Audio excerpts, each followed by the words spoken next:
Argumedo. Here. Councilmember Rebollo is currently absent. Mayor Pro Tem Garcia. Here. And Mayor Lainez. Here. You have quorum, Mr. Mayor. Perfect. Thank you for that, Mr. City Clerk. At this time, we'll move on to public comment. Do we have any public comments? We did not receive any public comment cards for this portion of the meeting, Mr. Mayor. Do we have any virtually that we need to be aware of? Thank you, Mr. Mayor. Let me check on that now. And we have no virtual hands raised as well. Okay, perfect. Okay, so at this point, we will go ahead and recess to closed session. Mr. City Clerk, could you please recess us to closed session? Certainly, Mr. Mayor. So we have 5 items listed in the closed session agenda, beginning with item number 1, pursuant to Government Code 54956.8. The City Council will confer with its real property negotiator, Ernie Hernandez, with respect to real estate property negotiations with Walshtel Commerce LLC concerning proposed price and other terms relating thereto, comprised of 6233 through 6241 Telegraph Road and 6329 Washington Boulevard, APN number 6336-010-030, 031, 032, 033, 034, 035, and 038. Also APN number 6336-010-922 and 927. Listed as number 2 on the closed session agenda, we have pursuant to Government Code 54956.8. The City Council will confer with its real property negotiator, Ernie Hernandez, with respect to real estate negotiations concerning proposed price and other terms relating thereto, 6300 Telegraph Road, Commerce, California, 90040, APN number 6336-008, 033.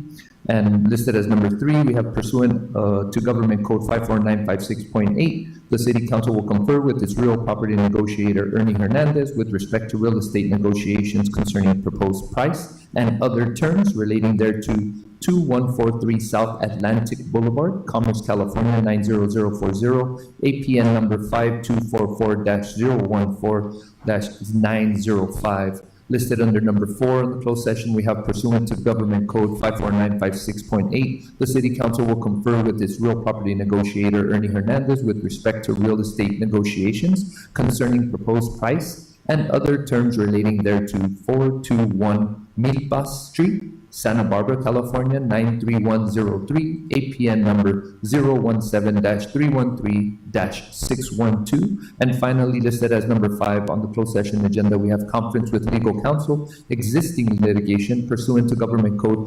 54956.9D1. We have 1 case listed, Lila Leon versus Eduardo Sarmiento, case number 26STCP03009. Great. Thank you for that, Mr. City Clerk. At this time, the City Council will recess to closed session. Thank you. Thank you, Mr. Mayor.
Council will now reconvene from closed session. Attorney Tapia, could you please provide your report? Certainly, Mr. Mayor. Let the record reflect that Council Member Reboya joined the City Council in closed session to discuss items 2, 4, and 5. She was not present for item number 1, and item number 3 was not discussed. So with City Council met in closed session, discussed item number 1. City staff made a presentation. City Council provided feedback. No final reportable action was taken. Item number 2. Item number 2 was not discussed. Let me clear the record. Councilwoman Reboya joined us for items 3, 4, and 5. Item number 2 was not discussed. She was not present for item number 1. So item number 2 was not discussed. Item number 3, City staff made a presentation. City Council provided feedback. No final reportable action was taken. Item number 4, City staff made a presentation. City Council provided feedback. No final reportable action was taken. Item number 5, City staff made a presentation to update the City Council with the status of this existing litigation. And that concludes my report out of closed session. Thank you. Great, thank you for that, Mr. City Attorney. I now call to order the August 25th, 2026 concurrent joint meetings of the City Council of the City of Commerce Joint Powers Financing Authority and the governing body of the successor agency to the Commerce Community Development Commission. Mr. City Clerk, could you please call roll? Thank you, Mr. Mayor. Councilmember Altamirano. Here. Councilmember Argumello. Here. Councilmember Reboyo. Here. Mayor Pro Tem Garcia. Here. And Mayor Lainez. Here. You have quorum, Mr. Mayor. Great, thank you for that, Mr. City Clerk. I invite the crowd to please stand for the Pledge of Allegiance, which will be led by our Transportation Director, Claudia Ferguson, and please remain standing for our invocation, which will be led by Mayor Pro Tem Garcia. Right hand over your hearts. Ready, begin.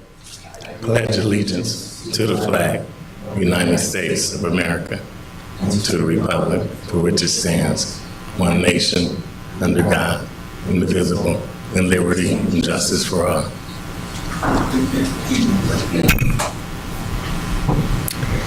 We gather today with open hearts, unified in our shared humanity and grounded in our specific needs of our communities. We are asked for wisdom, resilience, and deep collaboration to guide our thoughts and actions today. May we find strength in our diversity and common purpose in our shared existence. We ask for the patience to listen to across differences, the courage to address thematic vulnerabilities, and renewed commitment to uplift one another from our global stage down to our immediate blocks. In God we pray, amen.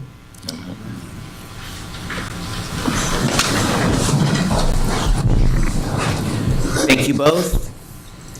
At this time, we'll now go ahead and move to appearances and presentations, where we have the Commerce Advantage Small Business Expo, which will be presented by our Community Development Director, Jessica Serrano.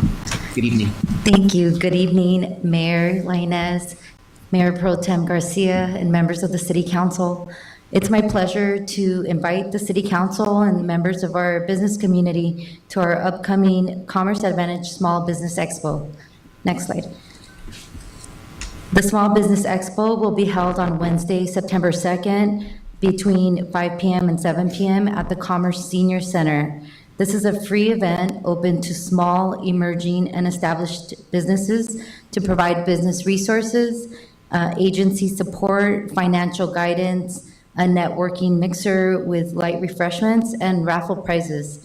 The event will kick off additional upcoming initiatives to support small businesses, such as a Lunch and Learn series of workshops in September and October that are organized by our library department. Next slide. The city is thankful to over 20 partner agencies, city, county departments, and exhibitors who will be in attendance to support our local businesses at this exciting event. You'll be proud to see that city staff from across various departments are coming together and coordinating efforts to make this event a success. Next slide. We also placed flyers here at the council chambers as well as at the dais for you to take a look. To register for the event, please scan the QR code or visit the website on the slide. Also, for more information, we have a dedicated web page. This concludes my presentation. I'm available for any questions. Director Serrano, thank you for the presentation. Does the City Council have any comments or questions? No question. Councilwoman Arroyo?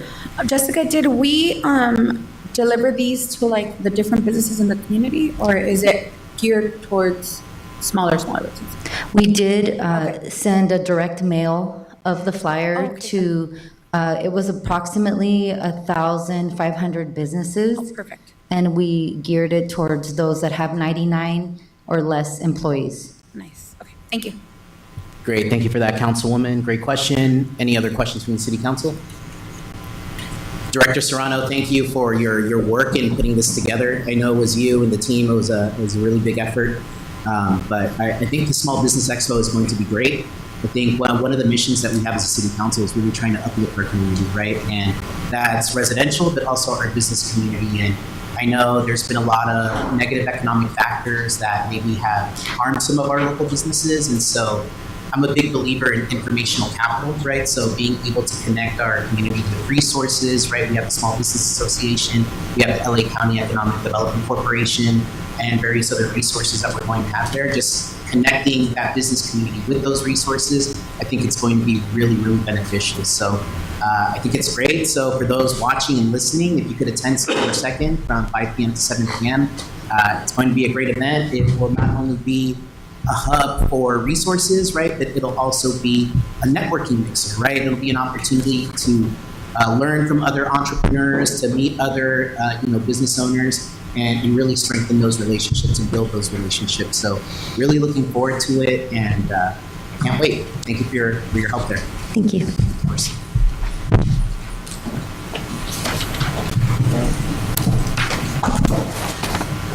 Okay, great. So that concludes appearances and presentations. We will now go ahead and move on to public comment. Mr. City Clerk, do we have any public comments?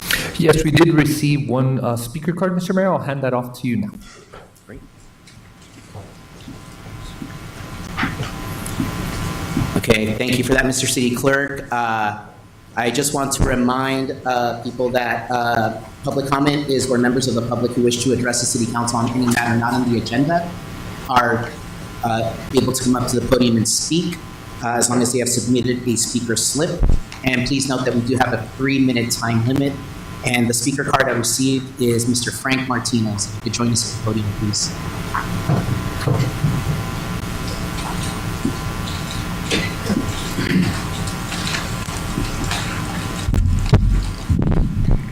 Ladies and gentlemen, I'm here to present the data center facts that concern residents based on medium-sized data centers. Jobs. Do you know data centers can be run remotely, even from another state? These centers can be run with a very small crew. Job opportunities for Commerce residents are slim to none. Services. Water. These centers, to cool off their servers, need about 110 million gallons of water per year.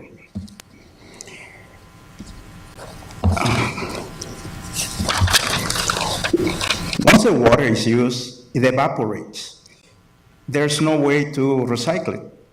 That amount of water can be used in 1,000 Commerce households for that same period of time.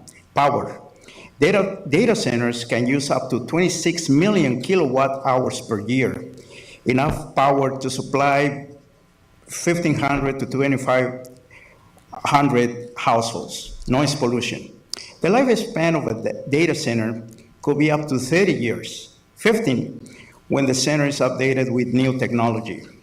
From the minute a data center starts operations, every minute of every day, of every week, of every month, of every year, from their massive AC units. I remind you, we live in a perpetual drought. Now the federal government is planning to cut water to California in 2027. And Edison is telling us not to use too much power between 4 and 9 p.m. every day to avoid blackouts. In conclusion, I say no to data centers in the city of Commerce. If anybody is present here today pushing this project, I will let you know. I'm no activist. I'm a resident that cares and loves the city of Commerce. Thank you for the time. Thank you for your comments, Mr. Martinez. Appreciate you coming up to the podium. I do not have any more speaker cards with Mr. City Clerk. Is there anyone virtually that would like to submit a public comment? Thank you for that, Mr. Mayor. Anyone who is joining us via Zoom, you can scroll down to the bottom of your screen and raise the raise hand feature to be recognized. If you're joining us by phone, you can dial *6 to raise your virtual hand. This would be your opportunity to provide your public comment. I see no raised hands, Mr. Mayor. Okay, great. Thank you for that, Mr. City Clerk. At this Mr. time, Mayor? we will, Mr. City Attorney? Yeah, just to clarify for the record, because I heard the public speaker mention a project, just to clarify that there is no project on the agenda, and the item on the agenda tonight related to the data centers is a report that's mandated by the state law that, because we adopted a moratorium, the council did at its last meeting to approve a 45-day ban on data centers, and so this report that's on the agenda on consent is a requirement under state law that we show the public what we're doing to consider the uses and the potential impacts on the community, and potentially the city council could extend the moratorium an additional 10 months and 15 days. But just to clarify the record, there's no project before the city council tonight. Okay, great. Thank you for that, Mr. City Attorney, for clarifying. At this time, I will now close public comment, and I will move on to the consent calendar. On consent, we have items 2 through 7. Does the City Council wish to pull any items? There's no comments or questions. I would move to approve the consent calendar items. I'll second. Okay, so we have a motion by Councilmember Argumedo and a second by Mayor Pro Tem Garcia. All in favor? Aye. Any opposed? Any abstentions? Motion passes. Thank you. So now we will go ahead and move on to scheduled matters. Item number 8, which is a presentation from the Sheriff's Department of Public Safety in the City of Commerce.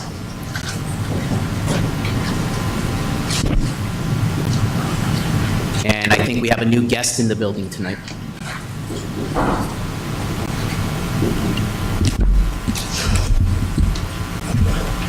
Good evening, Mayor and members of the City Council. Natalie Hernandez, Senior Management Analyst in the Admin Department. Tonight, I would like to introduce you to the City of Commerce's newest LASD liaison and SAO Sergeant Yang. We also have another new face to the city, our SAO Team Deputy Chopin. She's in the back, so she's also new to the team as well. But we look forward to having Sergeant Yang serve in this role. So Sergeant Yang, if you would like to say a few words, introduce yourself. Good evening, Mr. Mayor, Pro Tem Mayor, and the council members, and the community of Commerce. My name is Sergeant Joseph Yang. I'm with the Los Angeles County Sheriff's Department. I just want to say it's truly an honor to be here and to have the opportunity to serve the community of Commerce. I know that we've had a good and strong partnership within the city and the department, and I know that in our efforts, we can make this partnership stronger so that we can better serve our communities. Again, I just want to thank you for your continued support. Thank you for your time.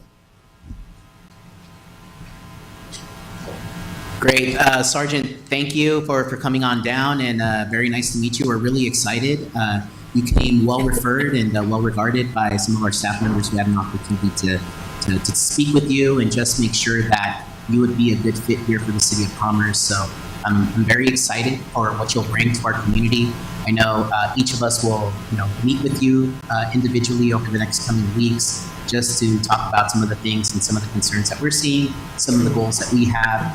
Ultimately, we just want to help here and safer community for Commerce families. And the one thing that I'm really excited about is that you do have experience with sworn and non-sworn personnel. So as you know, here in the City of Commerce, we have a public safety department, right? We have public safety officers. And so how could we make sure that the partnership and the collaboration between the Sheriff's Department and our public safety team is tight and collaborative and just achieving results, right? That's the biggest thing for me, and I'll speak on behalf of my colleagues, but I think it's the goal for them as well. So just really looking forward to what you'll bring in the future.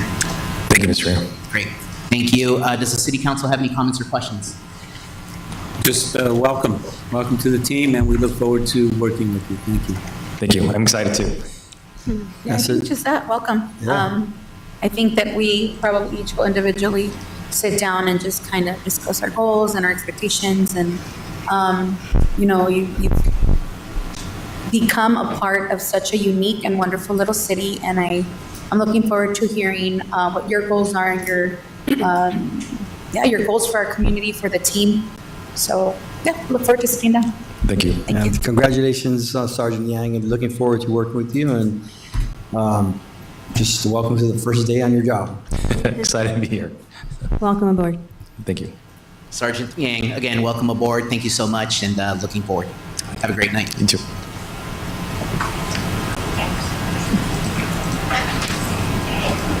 Okay, so now we'll go ahead and move on to item number 9, which is consideration to adopt resolution number 2026-XX, I think still to be determined, establishing the Commerce Advantage Business Grants Program.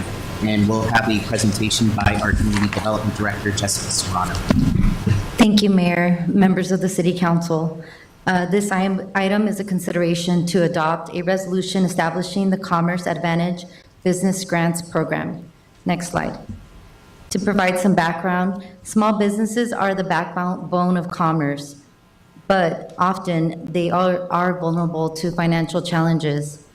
On June 24th, 2026, the City Council created the Food and Brewery District Fund, which currently has approximately $1.4 million available for business incentives.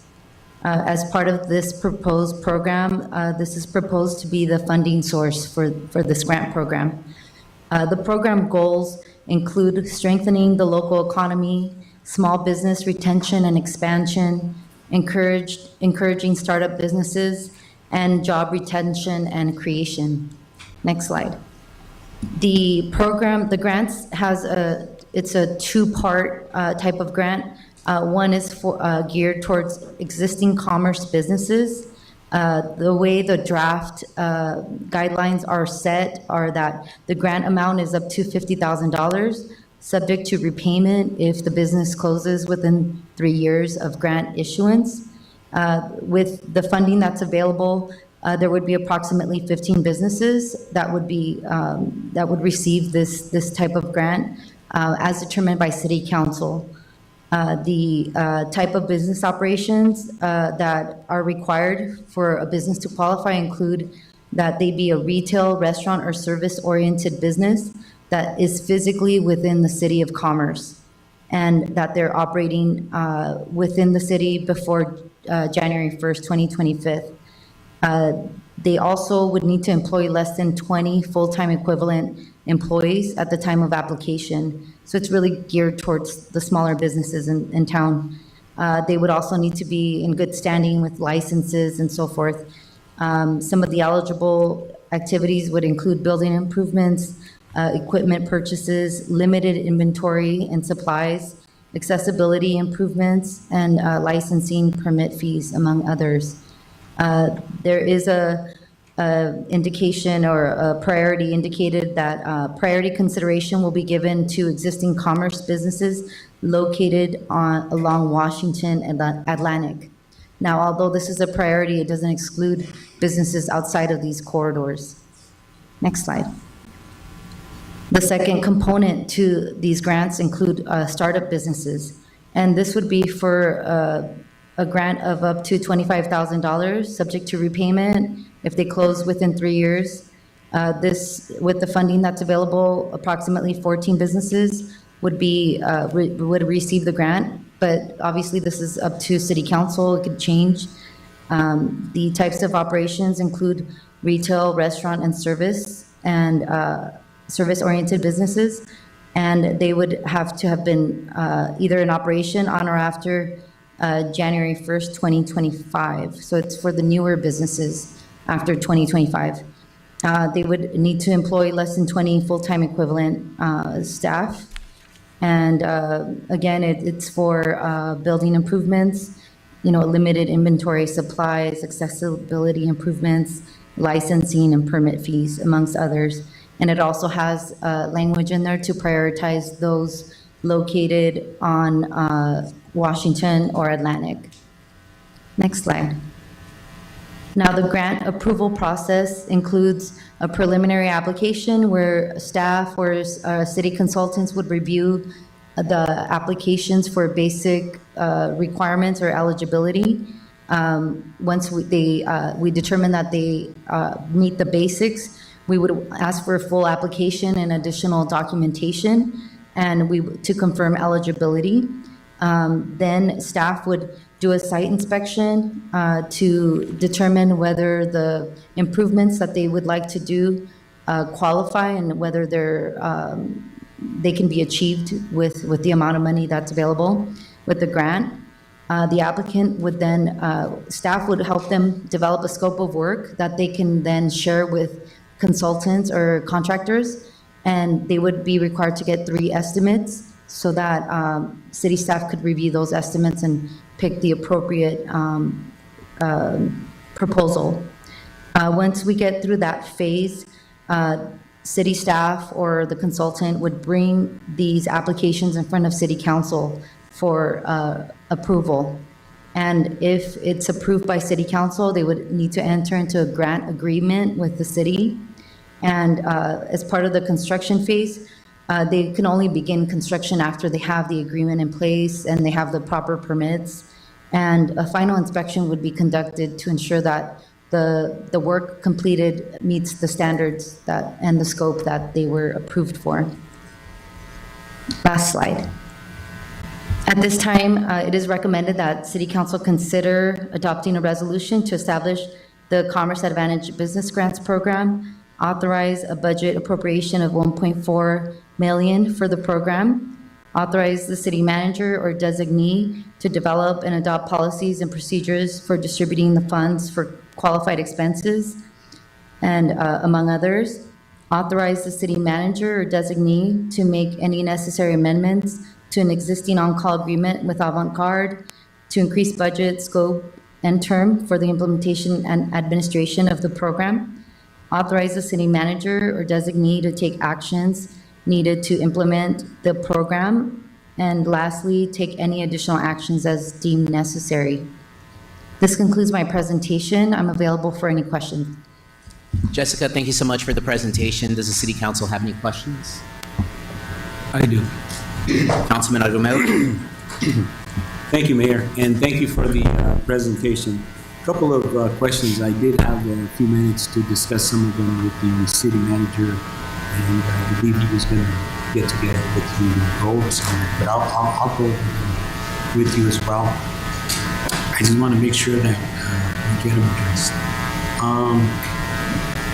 First question I have is the program for the business owner or for the tenants, because in many cases some of them are tenants, the rental that's in place. So is it for just the owner or the tenant? So right now the guideline, or today is your opportunity to kind of define and refine the program. It was presented as for the owner, but you pointed out some very good points about a lot of times tenants, have as much invested as the owner or more, because they're the ones that tailor to their business. So certainly tonight you can say it's eligible for tenant and owner. Okay, so I just want us to take a look at that, take it into consideration, because just in talking to one business owner, he pointed something out that was interesting to me, and I'm sure that other tenants probably experience the same thing. And they pointed out to me that, hey, I've got an owner that doesn't put anything into this.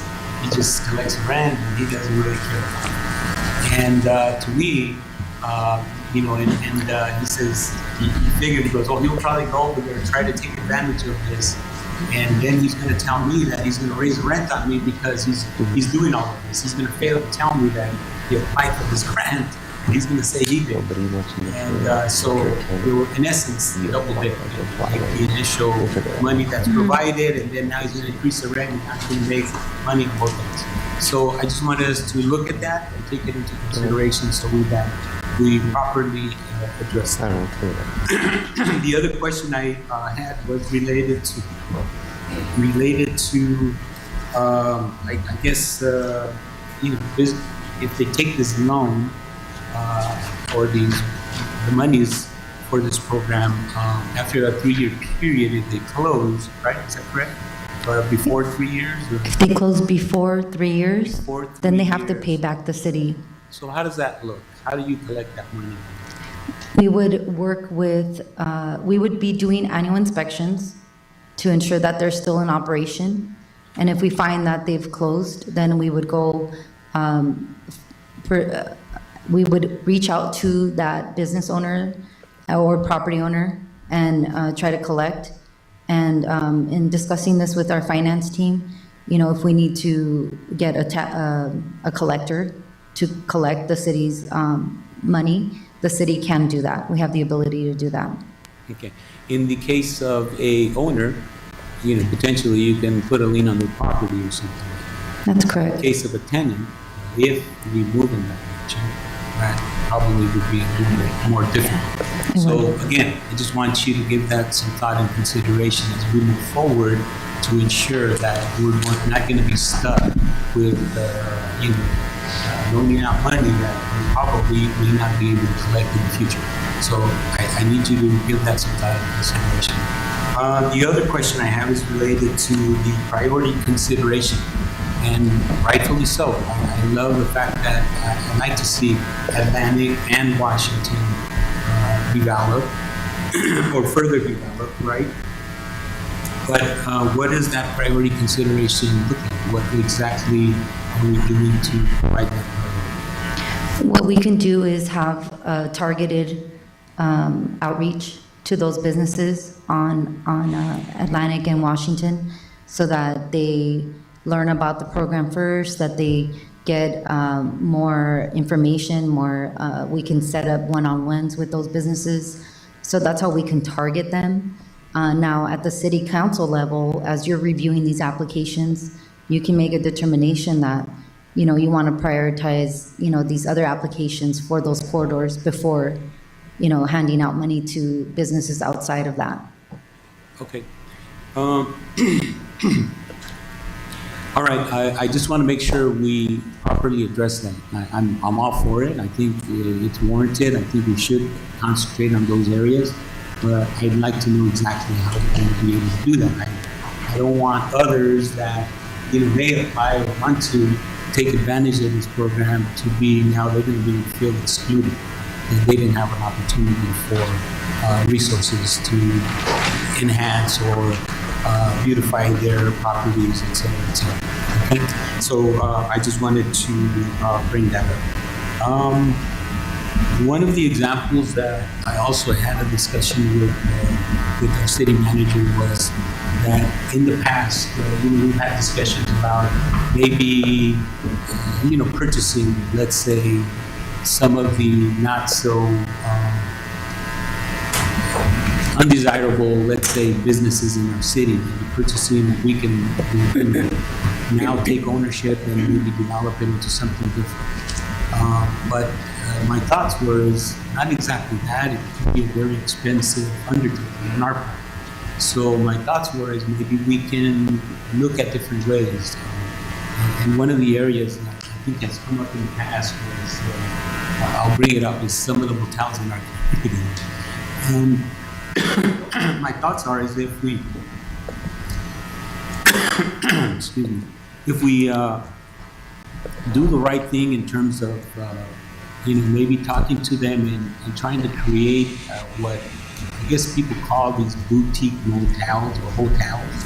I would think that, you know, in Palm Springs, if you've seen some of that, some of them have, you know, they really have turned some of those around and they're really nice, beautiful now.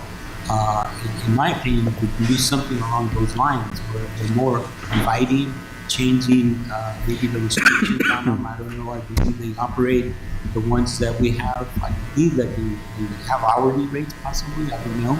But, you know, avoiding all of that. Where now you have daily and weekly and, you know, rates that are a little bit more where they would attract other people. But the first thing you need to do is turn them into, provide a program where we will loan some money, where they will invest some money into turning them around and making a different type of location.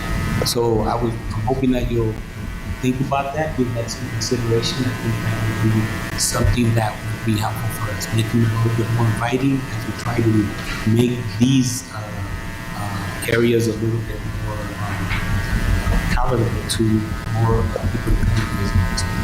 Those are my comments. Thank you. Appreciate it. Sure. Thank you for that, Councilman. A great point about tenancy versus owner, right? I think that's important.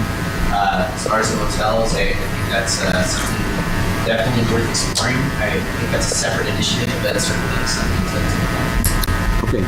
Thank you. Councilman? Yes, what I wanted to bring to the attention to you guys as well, I didn't just want to lock it into $50,000, only because there are some restaurants, we've all spoken to these restaurants, and a lot of them are struggling. And what I would like to see is if we just lock it in for $50,000, I'm okay with that, but if we allow a special circumstances for some of them, I'll give you an example. There's one business that's a restaurant that's been here since I believe the 90s. And the health department is having them tear down the entire ceiling. And not only they're going to tear down the ceiling, with that is going to have more work, right? And then they spoke about also bringing in revenue for the city, and they've been trying to get a beer and wine license for a very long time. We know those are expensive. So when he gave me some of the pricing, it exceeded $50,000 and it was $70,000. So what do we do in circumstances like that? I want to be able to have the opportunity to be flexible when needed. Okay. Thank you for that, Councilman. Absolutely. Any other comments or questions from the City Council? Councilman, go ahead. I was just gonna say, thank you. We've been waiting for this for such a long time. I think that definitely after COVID, some of our mom and pop restaurants have been struggling, and they're barely like surviving. And it's honestly, they survived by the grace of God, because I didn't even think they were gonna make it after COVID. So I think that this is something that is truly, truly important and vital to their success going forward. So I'm just happy that this is here. So thank you guys for working on that. I know we've had this conversation, and we've been having this conversation. And yeah, so many businesses, have knocked on our door and talked about the need for this grant. And there are some very particular special situations that I think we should definitely take into consideration. I like that we are prioritizing Atlantic and Washington, because that's the corridor that we do want to revitalize. I would like to see a little more if we can, a little above the 50,000 if we can. But this is a great start, and I'm really excited for this, and I know the businesses have been truly waiting, so thank you again. Great. Thank you for that, Councilwoman. Any other questions or comments from the City Council? Can I just follow up on the additional monies? I think we should. I think, bring it back as an exceptional item, or an item that we can take into consideration based on what is planned to be. Sorry. No, I'll start talking myself. Let you finish. No, based on the circumstances, I would say let's look at the plans. And I know that there is some folks out there that would like to do something above and beyond what we're recommending here. But let's take a look at it. Let's look at what their plans are, and look at, once again, you're going to have the get estimates from different individuals who we can out and then make a decision based on it. But I think it's something that I think should come before the city council to consider and approve that item. And I think that's a good point, but what I will say is that ultimately the City Council is the deciding body, right, as far as where these grants are dispersed. So I think that's good to include. Mr. City Manager? So if I may, Mayor and Member of City Council, so I think what we want to do is approve the standard guidelines, standard uses, right, for this program, up to $50,000. And I think anything beyond that would have to come to the City Council with whatever special circumstances. Ultimately, any of these grants amount, or not grants, because they're essentially loans that don't have to be paid back if they meet certain criteria, they have to meet a pro forma in regards to, how the city long-term benefits from this improvement to their business, to justify the amounts, right? But certainly with the guidelines provided, right, and obviously Councilmember Romero suggested the tenant, we'd have to look at that. And we would like to roll it out as early as 2 weeks from now at the Small Business Expo. But for sure, anything beyond the $50,000, if that's a number that's set tonight, can be brought back with individual special circumstances for the city council to consider. Would that be announced at the? Right, so between now and 2 weeks, we'll establish the basic guidelines that we'll provide to city council in advance, but essentially all that will be announced. Got it. Councilwoman? Sorry, I forgot to ask my question. As it relates to the business owner versus the tenant, could it be where the loan is specific to, like, let's say, one of our restaurants, right, doesn't own the business, but he's a tenant to that building. Now, the loan would go to the business owner anyway, right, as opposed to the business owner who is the tenant. So the loan would go to the business instead of the property owner? I think that's what's being suggested. Is that what, is that, I wasn't really. That's how ultimately the city council has discretion to set the program guidelines, right? And if the goal is, so for example, we met with, I think, 5 or 6 restaurant owners, tenants. I think most of them were tenants. And they had specific needs, right? And I think what we've been talking about is potentially making a reimbursable program, right? And so these are the types of things that qualify. We reimburse that. Whether it's the owner or the tenant, right? The expense happened that qualifies under our program, so long as it benefits the business, right? Regardless of ownership, I think is what was being proposed tonight. And so, again, our goal is to have businesses thrive in our city and for them to do better, and consequently for the city to do better. I think if that's the goal, we can find the guidelines that accomplish that goal.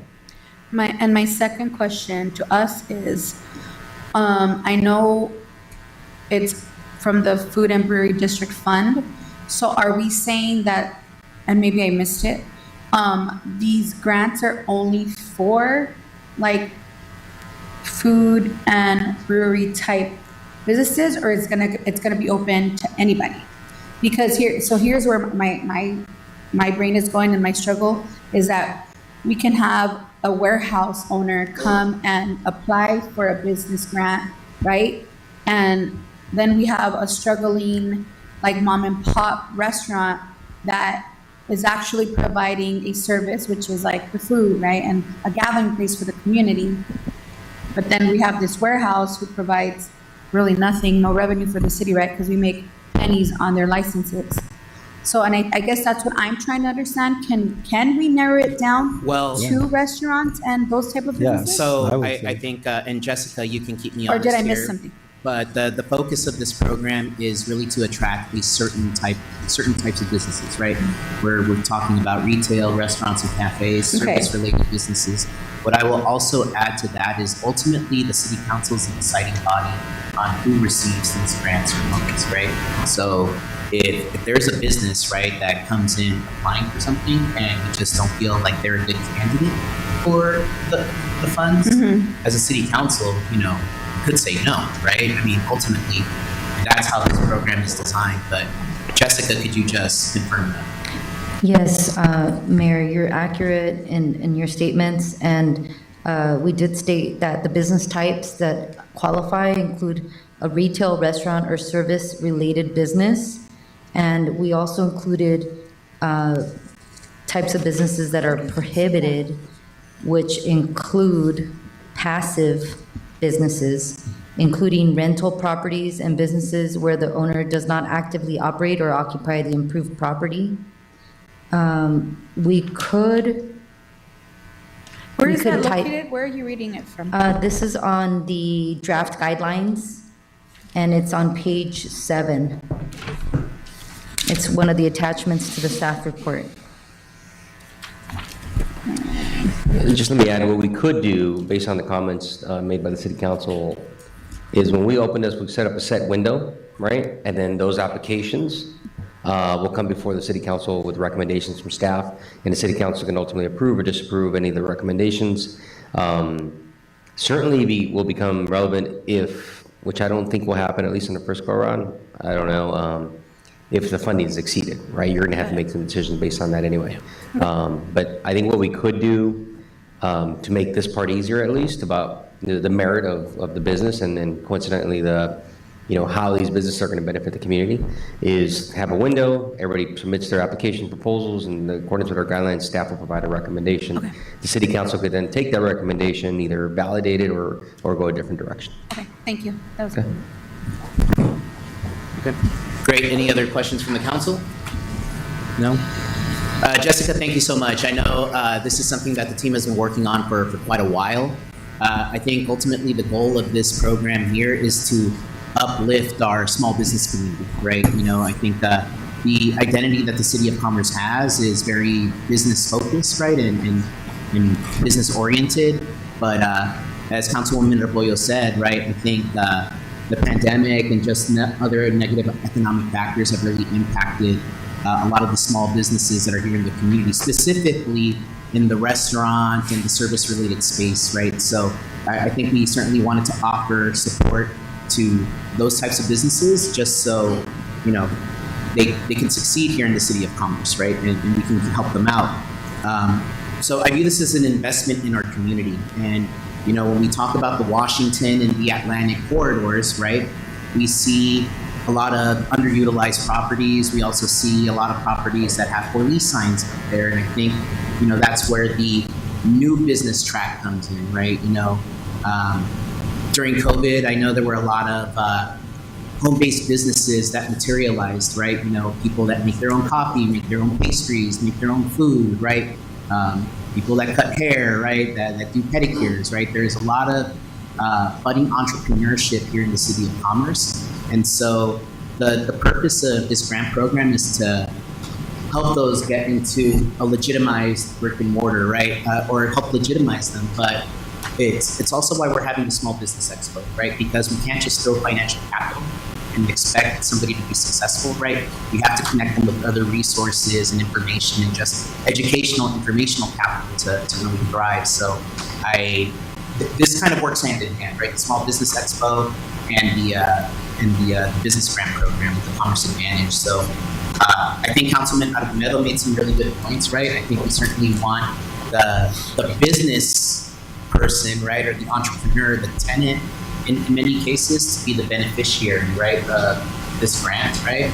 I also think that in some cases, we may want to look at additional monies, right, like you mentioned, right? But I also think that it's good to establish a cap, right, and that's the set. And we can certainly add language for extenuating circumstances, right? Ultimately, it will be at the discretion of the City Council, right? So that's something that we should all keep in mind. No funds get assigned or distributed unless it's approved by the City Council. So that's just something that I know we're all aware of, but I think it's fair to kind of say that again, right? Because it's our city, and that's what we want to do. Our Washington and Atlantic is just so critical, right? We always talk about wanting to beautify it and wanting to generate energy and bring light to our corridors, and I think this is a very effective mechanism that can do that. So I think there's some changes, right, to kind of like what was mentioned tonight, right? I think we want to make sure that the actual business occupant is the one that's receiving the benefit of these grants, right? So I think we want to make sure that that's explicitly stated, right, in the guidelines, right? Is that was basically your point, right, Councilman? Yes, correct. Okay. All right. So I think we certainly want to include that, and then I think the point about just special circumstances, I'm potentially exceeding the threshold based on council discretion. I think it's worthy to put that in there. What I will say though is that I don't think the mission of this grant program is to fully fund projects, right? Sometimes it may, right? But sometimes it won't, right? But it will certainly help people get there. Similar to the home beautification program that we passed in the community, right? $10,000 can not necessarily get your roof replaced, but it can actually help you get it done because you already have some money saved up. You just didn't have enough to get to the finish line. So I think with that said, and with the changes that were mentioned here on the dais, I would like to make the motion to approve the Commerce Advantage program, specifically adopting the resolution and items A through E as written in the staff report with the feedback that was given by the city council. I'll second.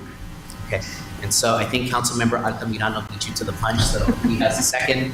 And given that this is going to be a resolution, I think it's worthy to do a roll call. So, Mr. City Clerk, if you could, please. Happy to, Mr. Mayor. Thank you. Councilmember Altamirano? Yes. Councilmember Argumedo? Yes. Councilmember Rebollo? Yes. Mayor Pro Tem Garcia? Yes. And Mayor Lainez. Yes. Motion carries. Okay, perfect. Thank you for that. And again, thank you to the community development team. Also, thank you to the library department because I know you're having a hand in, kind of furthering the efforts of the Small Business Expo and just helping the business community, connecting them through resources. So much appreciated. That said, I will now move on to item number 10, which is committee and commission appointments. And no presentation here because I do have a vacancy. I want to congratulate and thank Francesca Correas for serving on the Youth Advisory Commission for me for the last couple of years, but she's now moving on to college and stepping away from the commission. So I am going to make a new appointment, and that is going to be Melissa Vargas. I'm appointing Melissa Vargas to the Youth Advisory Committee. Duly noted, Mr. Mayor. Thank you. Great, thank you for that. Question. You have committee commission appointments. I also have a vacancy, and I'd like to know if I can fill that vacancy too.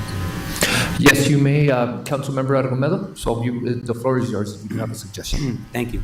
I have a vacancy on the Parks and Recreation Commission. I'd like to appoint Johncito Peraza to the commission.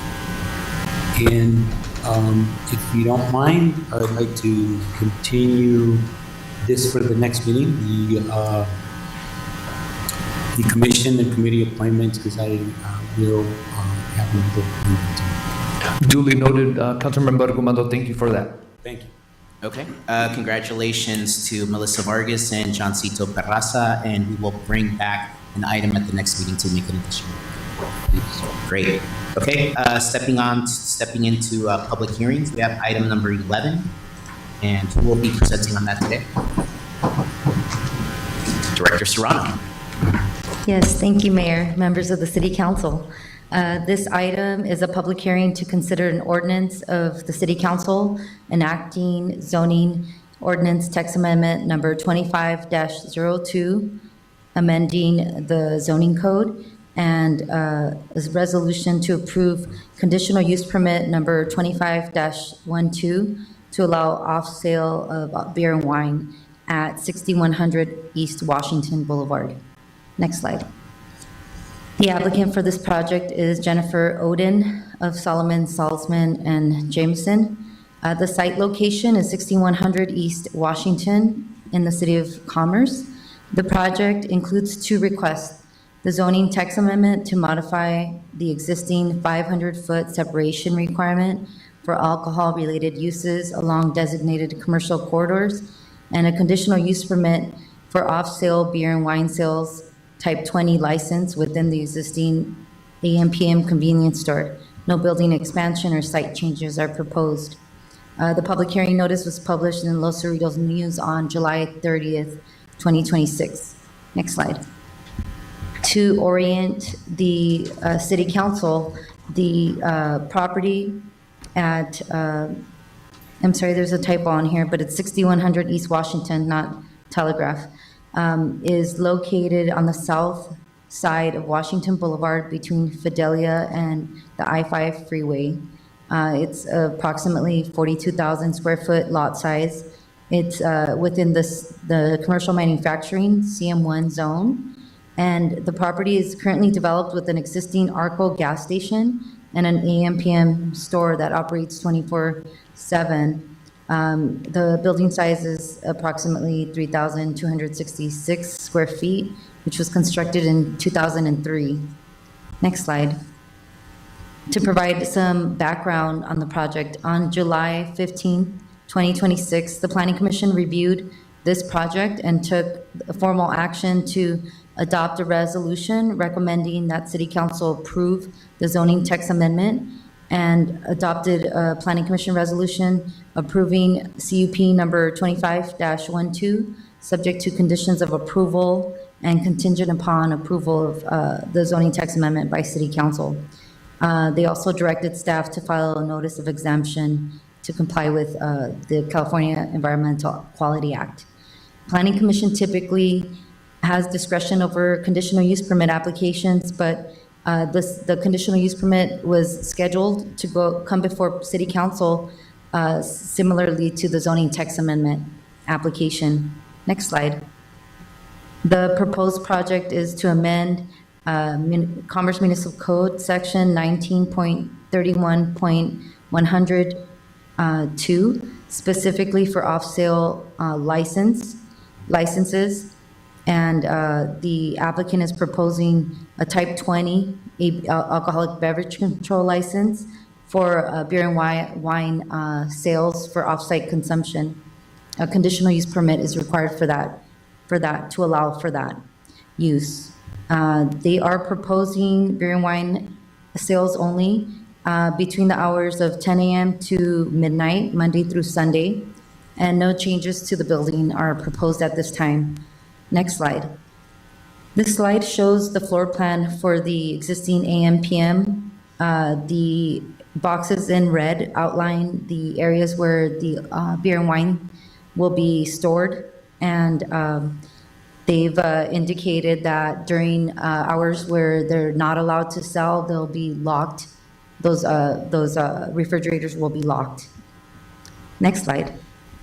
As part of the zoning text amendment, the existing code has a strict requirement of 500 feet separation from sensitive uses such as residences, schools, parks, and places of worship. The distance requirement is currently waived only for sit-down restaurants along Washington and Atlantic. So any other liquor store, you couldn't put it within 500 feet of these sensitive uses. With the proposal tonight, it's to extend that distance waiver to include any use requiring off-sale alcoholic beverage licenses. This new exemption would apply only to those off-sale alcohol sales along Washington and Atlantic. Some safeguards that are included is that this waiver doesn't allow for off-sale beer and wine just by right, just without any discretion. The city would maintain the approval, the ability to deny any conditional use permit for alcohol sales on Washington and Atlantic. Next slide. This slide shows a map of the city, and the areas highlighted with that hard red outline are the impacted areas where beer and wine sales could potentially be allowed with a conditional use permit if the City Council approves this zoning text amendment. Next slide. This slide identifies the current language in black, and the red is the proposed language, and the language with strikeouts are the areas that are deleted. And just to summarize it, it still maintains that 500-foot buffer from adjacent sensitive uses. However, the distance requirement will not apply to the current code says restaurant, sit down, as defined by the Commerce Municipal Code, and it adds, or any use requiring an off-sale alcoholic beverages license, provided the use is located along Washington or Atlantic Boulevard. And it goes on to say that notwithstanding these exemptions, the city can still deny any application that you receive in these areas. The city still has discretion. Next slide. For the conditional use permit, this is a required application for beer and wine sales, and they are required to comply with the municipal code. standards for this type of use. The existing convenience store along Washington is located along Washington Boulevard. The surrounding uses include primarily commercial, office, industrial uses to this AMPM. No expansions or site improvements are proposed. To conclude on this particular part of the application, the project is consistent with the surrounding commercial context. Approval of both the zoning text amendment and the conditional use permit are required to facilitate alcohol sales at the AMPM. Next slide. As part of the review for the conditional use permit, staff is required to look at both crime statistics and concentration.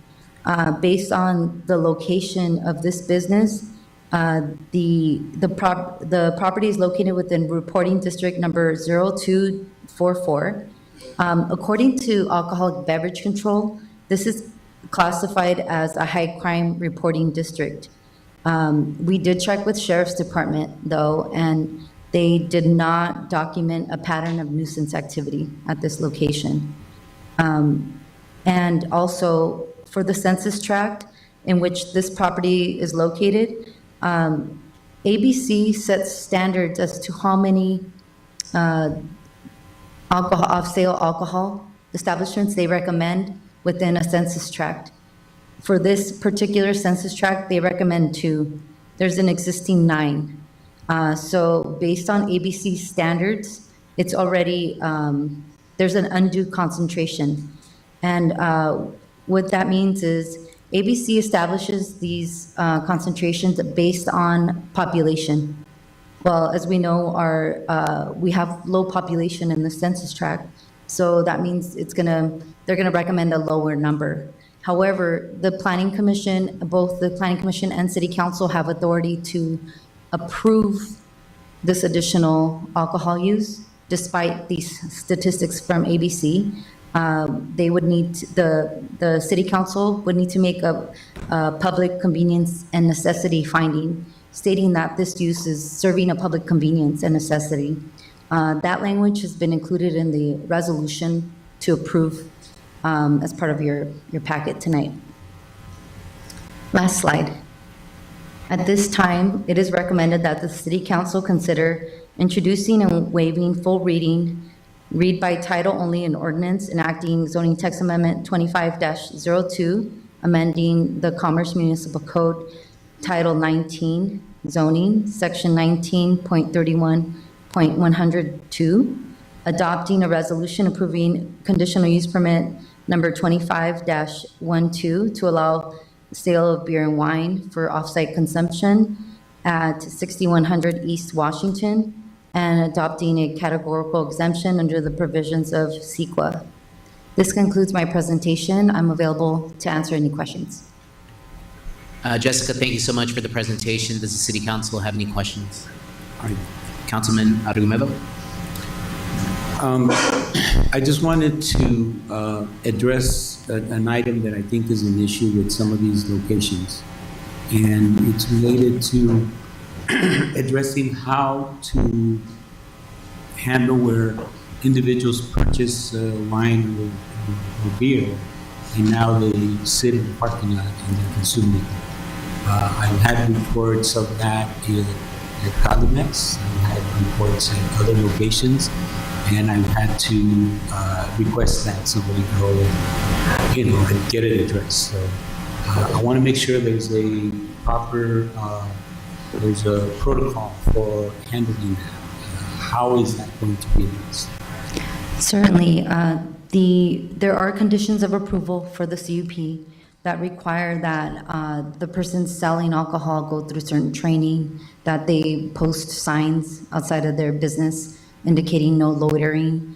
But I think to better answer that question, if you're okay with this, we do have the applicant here, and they can speak more on, what safeguards they're going to be taking as operators.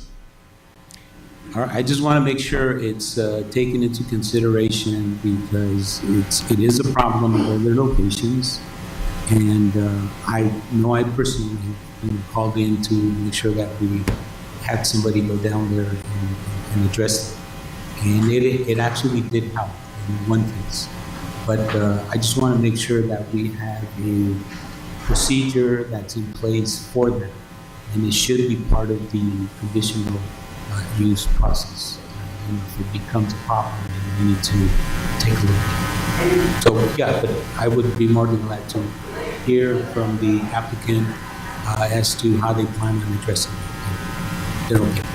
Okay, does the city council have any more questions for Director Serrano? If I not, do. Councilwoman Rebollo? Director Serrano, there's an establishment right next door that's already selling alcohol, hard liquor, wine. What time did they stop selling? Or what time do they close? Are you aware? I'm not aware. I can do some quick research.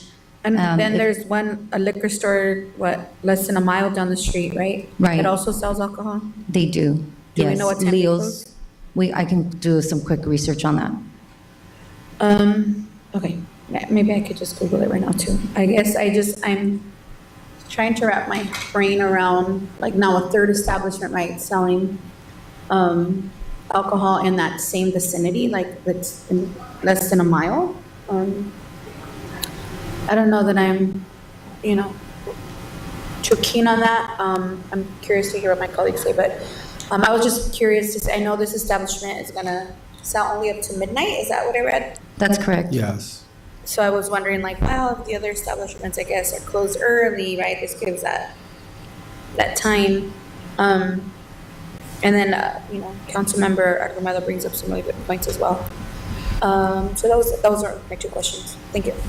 I know that CCM closes at 8 p.m. and I think that liquor store on Leo and Washington close at 9 p.m. They close at night. They close at I think it's a little late. But Yeah. yeah, Oh, maybe 10 or 11, but yeah. All right. I have a question. Mayor Pro Tem? Jessica, how long has that company been there? The AMPM, Yes. I know they had their building built in 2003. So that would be my inkling that they've been there over 20 years. For 20 years, and they're asking for their license now? Yes. Okay. Why now? Why not before? It's my understanding they've been wanting to do this, but the city's current standards did not allow them to. And we met with them and gave them the options, and they opted to change the code to allow it.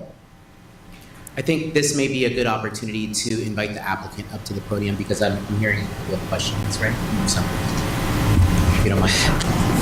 I do recall that there was, oh, go ahead, I'm so sorry. But I do recall, I think AMP opened up around the same time Costco did, and for some reason in 2003, I'm not sure if you were around, Hugo, but for some reason, they weren't allowing the business Costco nor that AMP to sell alcohol. There was a gas station across the street, Chevron, that was opposing that back then. Then, fast forward, things are changing, right? We got things happening on Washington Boulevard where we're creating this food brewery district, and we have CCM right next door. Gave them an opportunity to have the alcohol stuff. And if AMPM depended just on the residents, they wouldn't be able to survive, right? But luckily, we have 100,000 people daily here that work here. And before they're going to be leaving, passing through Commerce, some people work Commerce is open 24 hours, right? The railroads and businesses, and they're leaving, and they might want to stop on Washington Boulevard, pick up a beer before they go home, get on the freeway, and easy access, right? But I'm so sorry, I'll let you speak. Good evening, Mayor and council members. My name is Jacques Massachi, and I am the owner and operator of this service station in City of Commerce. We've been in business for, we own the gas station from 2008 till now. This property was not developed by us. We kind of took over 5 years after it was developed, and we maintained very high quality standard as far as appearance goes. And we have a very good remark both by the franchisee and our operations. We do have other similar gas stations that we do operate, and we have experience in handling type 20 gas cells. We've been asking for this service for many, many years, and the opportunity was never given to us. I do recall coming to the city numerous times, talking to the planning department, trying to get at least application for the CUP, but they would not be able to give it to me because of this code in the municipal code. So the reason you ask why now is because, you know, we've been asking for a long time, and this is the only solution we could find out by having a representative that has a lot of experience applying to the city. I can answer any questions you want.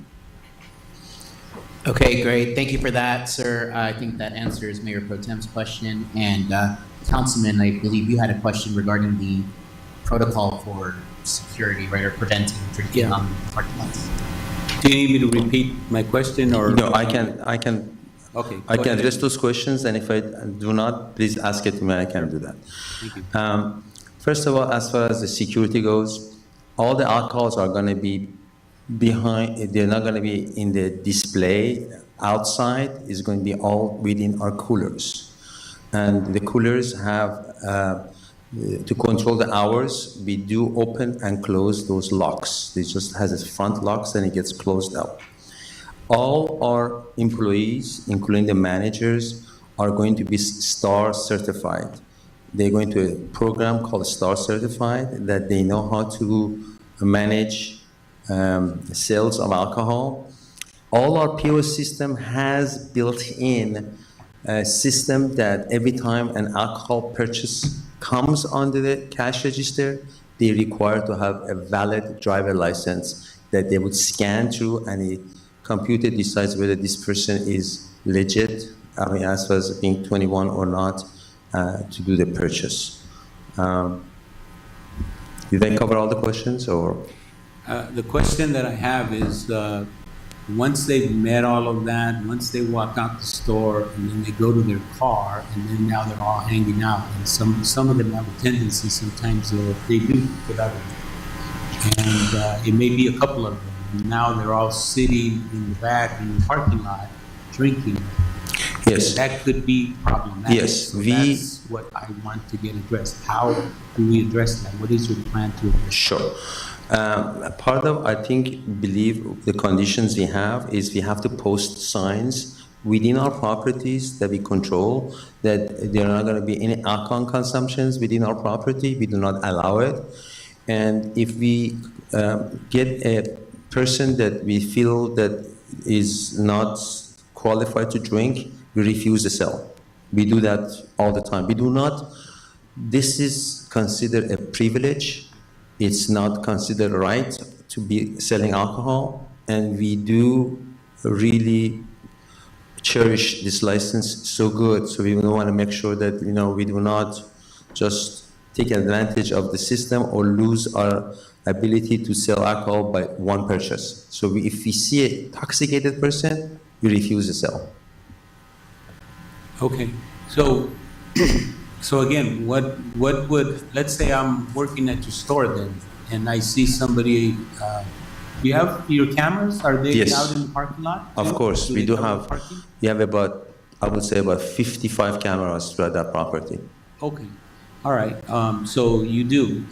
My question is, if you actually see somebody now consuming alcohol in your parking lot, what is your protocol? What do you do? Again, this is something that we need to address as the operation goes. Since our approximately this location is close to the freeway, we can install magnetic locks at the cashier level, that when the sales happens, they can, or when they see a person comes in, they can push a button to lock the doors Jacques, or not lock. so sorry to interrupt you. I think what Councilmember Julio Argumento is asking, if someone is drinking in your parking lot after purchasing the beer, what actions are you going to take for your staff? Because now we they're would drinking- challenge them. We would tell them, you cannot consume in here. We are be called the sheriff. The sheriff is also all coming to our stations regularly, all the time. All right, And- that's what I was looking to hear from. Yes, of course. I want to look that you have a policy that's exactly what Of you're going to course. do. That's what you need to do. Yes. And part of it should be included as part of your CUP. So please make sure that we are including that as part of the CUP, that that needs to be done. Sure, of So course. if we get reports or see that we have activity and it's not being reported, then that could potentially be a violation of the CUP. I want you to understand that, because I don't want us to have any problems down Of the course. road in the future where we're contributing to potentially having problems, and then that's going to affect other things. in the Of course. community. So that's why I'm bringing up the question. I had this in another location, and I did give thanks to our sheriff's department, thank them, they're sitting back over there, appreciate their support, because they actually went over there and they had to go on multiple occasions, and they did chase the folks off, and now that's no longer happening at one particular location. So, and I think it's good, because it was becoming a habit. We had a group of individuals that were basically hanging out just about every day. They get out of work, they go over there, they buy the beer. Now they're in the park not drinking. And, eventually they get to a point where they become a problem. So I that's like- what I want to make sure we get that. Sure. I'd like to also, I think the sheriff department is always welcome to our stations to have coffee.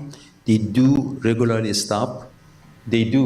I don't know if these folks are not. We do know that, and We give them coffee. We are very, very happy they stop by, and we encourage their stop. and I think it's good. So, but anyways, to our city manager, please make sure that that's part of our CUP process. I want to make sure it's included in that. And one other thing, this is just a little notation that I noted. If you don't mind, since you're all here, there's one of your vacuums is not working on your Oh, okay. car wash. Okay. It's been broken for some We time. take care of it right away. Okay. Take care of that. Sure, of course. All right. Thank Of you. course. That's for everybody. Of course, we take care of it, of course. All right, thank you. Thank you. Great, thank you for the questions there. Just kind of piggybacking off of my colleague's sentiments. There's a big parking lot out there. There's other businesses, right? You have a Del Taco, you have a Subway, you have the Jiu-Jitsu gym, right? So we want to make sure that if this goes through tonight, right, we're fully aware that we're introducing risk, right? By doing this, right? So, your business will need to do their part, right, to make sure that that risk is mitigated. We have similar issues. We talked about Calimex. The liquor store at Leo is the same way, right? People will stop by after work, grab a beer, and then they'll drink in the alley, right?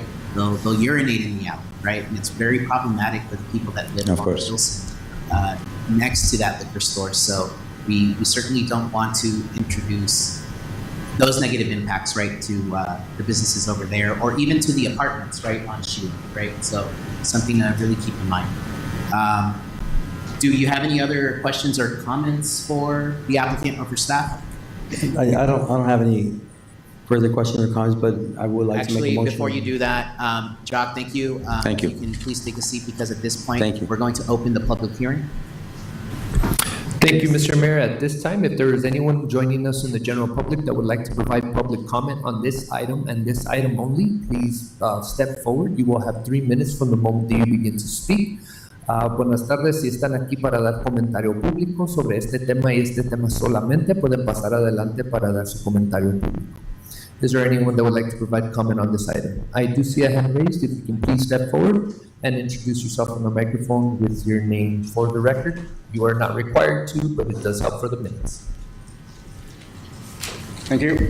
Again, Frank Martinez. The only question that I have is about when you start selling alcohol in some places, sometimes it brings the wrong element every now and then. I'm going to tell you why. Lately, there's been this so-called gathering of teenagers that they have been doing whatever they do with their cars, and then they have vandalized businesses.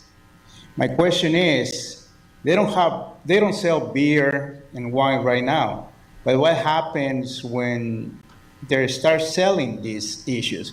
The freeway was really close by. I remember back in the day, kids jumping from cars, grabbing few cases, jump in the car, and take off. What measurements can we do to prevent that? That's it. Thank you. Thank you for that, Mr. Martinez. And does the applicant wish to address that? I know you addressed some of that earlier, but if you could, please. We have an extensive camera system that we can identify them through our surveillance system, and we definitely would help get help from the sheriff department to identify those people.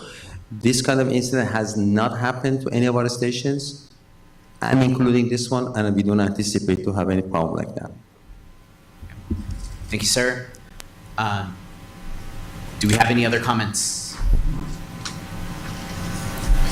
Mr. City Attorney. Yeah, I was waiting for perhaps a motion. If there is a motion, I want to suggest, because the conditions of approval are part of tonight's approval, so I do want to put a condition consistent with Councilmember Argumedo's. So before we do that, if there are no other public comments here in council chambers, do we have any public comments virtually? Thank you, Mr. Mayor. I do not see any hands raised at this time. Nope, we're all set. Okay, great. At this time, I will close the public hearing, and Mr. City Attorney, if you could. Okay, so consistent, I believe, with Councilmember Argumedo's suggestion, recommending the following condition of approval be added to the conditions of approval. The applicant shall be required to prevent the consumption of alcohol on the premises. The applicant shall cause anyone consuming alcohol to leave the premises and will call law enforcement for assistance. Is that consistent? Sure. Okay, so that would be my recommendation to add that if the council moves to approve to the conditions of approval. So, Mayor, if I may, I would make that motion with what our council just said, that read into the public record, and with the recommendation of 1, 2, and 3 here on the screen. Okay, so we have a motion by Councilman Altamirano. Do we have a second? I'll second that. Okay, second by Councilman Argumedo. Let's do a roll call, Mr. City Clerk. Certainly, Mr. Mayor. Thank you, Councilmember Altamirano. Yes. Councilmember Argumedo. Yes. Councilmember Rebollo. Before my vote, I'm inclined to really think about like the distance of the other businesses, right? And then the concerns about what now alcohol brings to a business, right? There's a new element of security. You mentioned, your cameras, calling the sheriffs.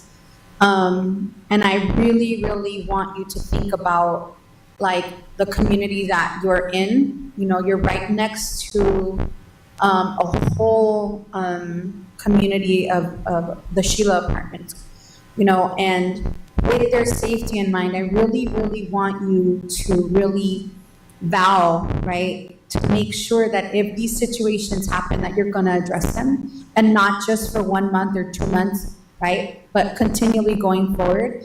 I do appreciate the many years that you've been in the City of Commerce. I know that you've been here for a really long time, and you've been trying for a long time, and I want to honor that. I'm inclined to say no, right? But I also understand what this, that it would be hypocritical of me because we did approve one right next door, right? So it wouldn't be fair to say no to you. But I will plead with you and let you, and really ask you that when those situations arise, because they will, that you do everything in your power to address it, and not just now, not just for a few months, but moving forward. I know that you have been responsible business partners in the City of Commerce. I've lived here all my life, so I just wanted to make that comment before my vote. So I will vote yes. Mayor Pro Tem Garcia. Yes. And Mayor Lainez. Yes. Motion carries. Great. And Mr. City Clerk, if you could do the reading by title, please. Yes, I'd be happy to do that. So this is a ordinance of the City Council of the City of Commerce, California, enacting zoning ordinance text amendment ZTA number 25-02, amending Title 19 zoning, section 19.31.100 2 of the Commerce Municipal Code, CMC, related to distance separation requirements for uses providing alcohol sales for off-site consumption along designated commercial corridors and approving conditional use permit number 25-12 to allow the off-sale of beer and wine alcoholic beverage control ABC Type 20 license at an existing Argos gas station and AM/PM convenience store located at 6100 East Washington Boulevard. And that concludes the reading, Mr. Mayor. Okay, thank you for that, Mr. City Clerk. So now we'll go ahead and move on to City Council reports. So I will start to my right with Councilman Altamirano. Yeah, I'd just like to say I attended with some of my colleagues the scholarship at the Commerce Casino. It was nice to see a lot of the residents getting these scholarships, and I just want to thank the business community for their continuation of contributing to our city for scholarships. Thank you so much. Also, I attended the teen art gallery, or what was that called? The Teen Art Fest, and I thought it was remarkable to see what these teens have created, including the staff there. So I just say continue on with the art stuff, and congratulations to every parent that got to witness their kids perform and create art. Thank you. Great, thank you. Great, thank you for your comments, Councilman. Councilwoman Arboyo. Thank you, Mr. Mayor. For the record, CCM closes at 8 and the liquor store at 10:30, so now there will be an opportunity for whoever wants to grab themselves a little drink after 10:30, go to the AM/PM. Keep your business in commerce. With that, now that you are here sitting down, behind you is our Director of Library Services. There is an opportunity for you to partner with the city and look at our scholarship program and have a conversation with her, and we would be really looking forward to that sponsorship for our scholars here in the City of Commerce. And with that said, I also attended the scholarship breakfast, and again, that's probably on the top list of my favorite events, because I get to see a lot of my previous preschool students come back and receive scholarships to go to college. And I don't even know how many have gone through those doors and received scholarships. So that's one of my favorite events. Adolfo, don't twitch over there. That's only one of my favorite events. Parks and Rec still holds some of my favorite in there too. But yeah, it's congratulations to all of our recipients. We have from incoming freshmen to scholars who are into their master's program, and it's just like council member said, thank you to the businesses that have donated year after year to ensure that the scholars of the City of Commerce have the proper tools to succeed. This program does not exist without the generous donations of all of our businesses. So thank you again. Back to School Bash, I didn't get to attend from the beginning, but I got there right at the tail end of the Lucha Libre, and I got to eat some yummy food. Parks and Rec, you outdo yourself every single year. Thank you for that opportunity. I know that the community really enjoys the luchas, so thank you for that. Teen Art Fest, for this to have been the first year, I mean, it was really, really awesome. I was able to attend, and from I always enjoy when we give our local residents the opportunity to showcase their talents, right? Whether it be on that stage or just giving them also the opportunity to sell their goods. There was, you had My Girl Coffee there, and Isa's, I think it's called Isa's Thingamabops, who is a 10 or 11-year-old entrepreneur who makes things on her 3D printing machine, and she sells them to the community. And I think when you have that mindset at such a young age to be an entrepreneur, I'm just so happy that we've given them these opportunities to sell their goods. So not just that, obviously all of the performers from, there was singing, dancing, monologues. It was just really amazing to see such young talent just kind of go do a little bit of everything. So amazing idea, loved it. Congratulations, and thank you to all the parents who stood there in the heat and had their kids there performing. And then this weekend, I was able to actually finally go up to Camp Commerce and and look at programming and everything happening at camp. I hadn't visited in such a long time. So I was able to go up in the community this weekend. I will say y'all have to go. There's a new cook up there and the food is delicious. So we have a new cook up there. Congratulations to finally having someone up there. Camp is looking good. I took little notes about certain little things that I will talk to you about, Director. But congratulations to the staff, the families that were there.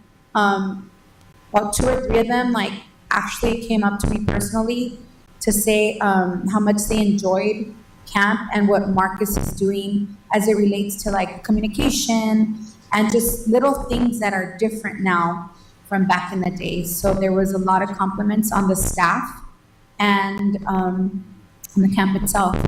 I will end on a not so happy note. Recently, we did have 2 big losses in the community. I don't know if a lot of you knew who Gabe Hanna was. He was a rec leader here in the City of Commerce for many, many years. I think he coached Eddie. I worked with him when I was in Parks and Rec. Unfortunately, he has now gained his angel wings and is in heaven. And I would like to extend my sincere condolences to the Hanna family. You know, he was brother to previous rec leader, Jessica Hanna, to senior center. I don't know if she was, what her title was, but Veronica Hanna, right? Did I get the name right? They are all a big family here in the City of Commerce, not just employees, but also raised here in the City of Commerce. So our deepest condolences, and if we can please adjourn in his name, as well as Senior Santiago Medina, who just passed away yesterday. I got the phone call. And Santiago was an active member of our senior center clubs. Always, I would call him El Catri. He was always there with his little suits at every single party. Santiago was the first one on the dance floor taking us out, and he was like this little Casanova, right? Such a joyful, happy man who unfortunately, you know, God's timing is his timing, and unfortunately, he unexpectedly lost his life yesterday. So I would like for us to also, if we could adjourn in his memory as well. So my condolences to our seniors who are really mourning the loss of Santiago Medina and to the family of Gabe Hanna. Thank you. Great, thank you for your comments, Councilwoman. And yes, my deepest condolences to the Hanna and Medina families and their loved ones. Councilman Argumedo? Thank you, Mayor.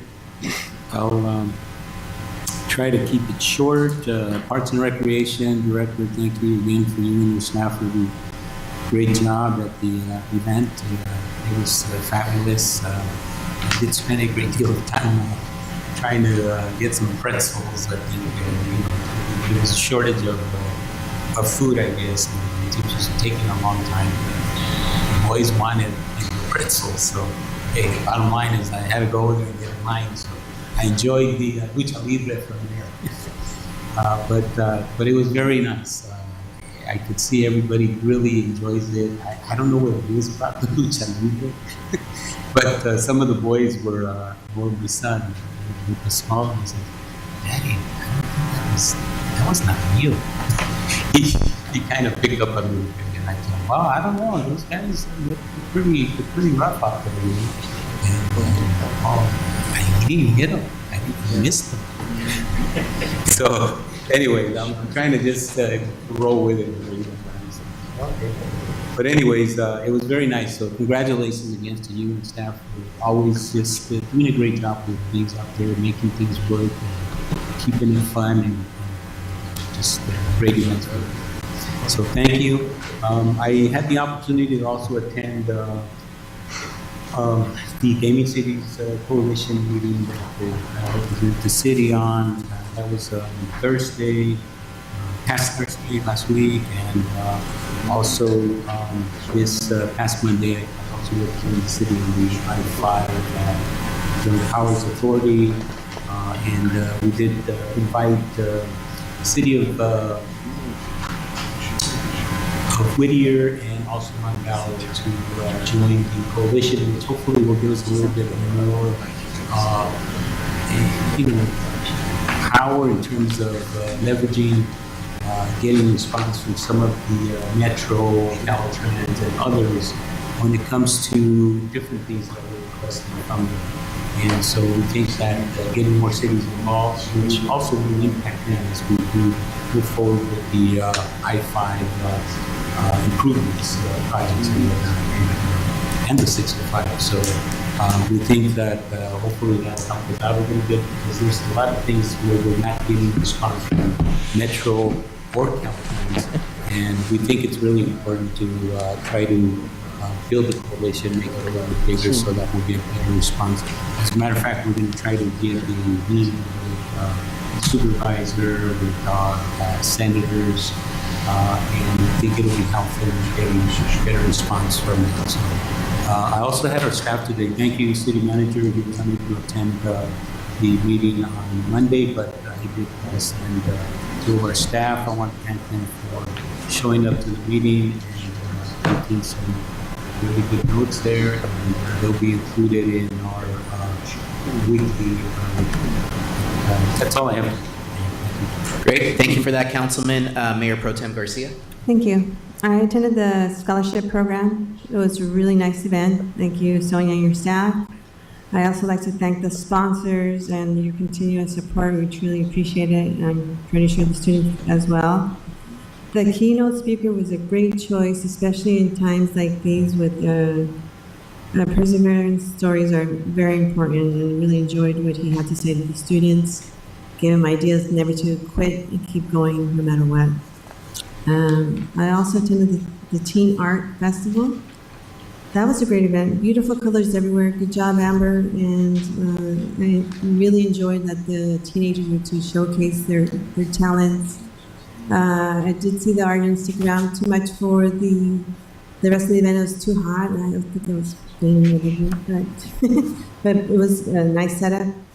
Also, I received the yearbook style book from the dance team. Thank you, Nancy Valencia. Keep up the good work with your dance team. I also went to the Lucha Libre. Honestly, I think it's real, council member, because they fall hard. They're throwing themselves on the floor, and then I agree with you. Yeah, they're jumping from the top of the ring. That's well. Anyways, I attended that, and also I would like to say a shout out to the Senior Center. Thank you, Margaret, for always doing a good job taking care of the seniors. Sometimes we have some issues there, and they know how to handle situations. So thank you for that. And also, I'd like to say, I also work with Gabe Hanna. He was a very kind person. Even though he left far too soon, the warmth of his memory and love he shared will stay in our hearts always. And my deepest condolences to the Hanna family. Thank you. Thank you for your comments, Mayor Pro Tem. Before I go on with my comments, there's a little bit of housekeeping. So item number 4, that was in consent. That actually requires a second reading of the ordinance. So Mr. City Clerk, if you will. My pleasure. Thank you, Mr. Mayor. So yes, the second reading for that ordinance, and that is ordinance number 835, an ordinance of the City Council of City of Commerce, amending chapter 15.13 titled Electric Vehicle Charging Stations. Thank you, Mr. Mayor. Appreciate it. Great. Thank you for that, Mr. City Clerk. I'll try to make my comments brief. I also attended the back to school event.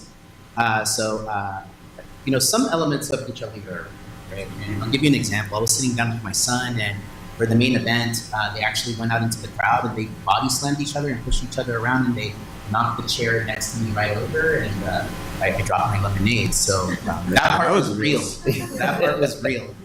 It was a great event. Everybody had a good time, and I think people get really engaged just because the luchadores, the wrestlers, really interact with the crowd, right? And they rile them up, right? They generate some heat by, the villains, right? Talking down to the baby faces, or I should say the heels, right? That's what they say in wrestling. The heels talking down to the baby faces, and talking down to the crowd. And so I think everybody gets really riled up, and I know it's something that we've done for the last few years, and the community really enjoys it. So I thought that event was great. I thought it was a really good time. But before that, we also had the day campers do kind of like their end of year performance, right? Wreck and roll, I think is what they called it, right? And they all did a great job. And I really want to thank our day campers, but also their families for putting their trust in our staff, right? To bring them in and have them participate and really just generate some memories and stay busy and keep their eyes off of their tablets and phones and other devices, right? By really just being active out there in the parks, right? I think it's really good. I know my son, while he didn't do all of the weeks of the day camp, he did many of them, and he really enjoyed himself. So huge shout out to the day camp staff, and they do such a wonderful job year in and year out. And one of the staff members that I really want to recognize, one of our former staff members, I should say now at this point, is Gina Piero, who was employed by the City of Commerce for, I believe, 27 years. And, she actually was the day camp teacher for my youngest son, Milo, right? And I thought she always did a great job at Bandini and everywhere else that she was stationed, right? Just a great Parks and Recreation team member. She's moving on to things that she really wanted to pursue in her career, right? I think she wanted to be a teacher, or she wants to be a teacher. She's going to have the opportunity to fulfill that dream. So I'm really happy for her. So we recognized her at the event, right? We gave her some flowers, and I know a lot of people have a lot of nice things to say about her efforts and her service here to the city. So Gina, best of luck. You were great here in the City of Commerce, and I have no doubt that you're going to crush it in your next chapter. So thank you for your years of service. The next day, we had our scholarship breakfast, one of the best events of the year, as Councilwoman Rebollo mentioned. So I certainly want to thank the Library Department Director, Sonia Bautista, and our Literacy Services Supervisor, Evelyn Diaz, right, who really just runs that event. 57 scholars received over $81,000 in scholarships. So that's a very significant number, and I really want to thank the business community and the donors for investing in our youth's education. But I really also want to single out the Commerce Casino for their yearly donation of $50,000. It's obviously an extremely significant donation, an investment in our community's youth, and it was a successful breakfast. The keynote speaker was great. The families were very happy and grateful, as were the scholars. Right after that, we changed out of a suit. And then I think I put on some play clothes, and I went over to the Teen Center Art Fest, the first annual, and I gotta say it was a success. Just the way they organized and arranged that space, I thought Amber Torres and the Teen Center staff did a phenomenal job there. The kids are obviously very talented through many different mediums, right? We saw, paintings, we saw drawing. We also saw some short films that some of our teens created, which I thought was great. And then throughout the day, they had bands performing music. So, Commerce has a lot of talent, and it was a great opportunity for them to showcase that. So, had a great time there, and I also want to, call out that they had a T-shirt upcycling kind of machine there. So they had a bunch of old T-shirts there. You can pick one that's your size, and then they would silk screen press it with the Teen Center and Arts logo. So I actually got one made. So maybe the next council meeting I'll just rock a T-shirt. That's where you'll see me. So great job by the Teen Center staff and all of the youth there who participated in the first annual Teens Art Fest. There's got to be a second and third and fourth and fifth annual, and so on and so forth. Lastly, I do want to, well, not lastly, but I also attended the LAFC game this past Saturday. I want to thank the Parks and Recreation Department for just getting that set up, and also just the tight coordination there. I thought the parking was great. It was right adjacent to the entrance, where people get in quickly, get out quickly, and get back home. LAFC is undefeated whenever Commerce goes to the game, so I think that's worth noting. We didn't win, we tied, right? So I think we're 2-0 and 1, but it was a great game against the Timbers. It was a rivalry game. Everybody seems to have a great time. I know. The last thing I want to call out is that we will have our Small Business Expo September 2nd from 5 to 7 p.m.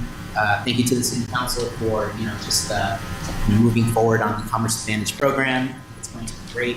But if you are a small business in the area or an entrepreneur looking to take the lead, this event is for you, so hope to see you there.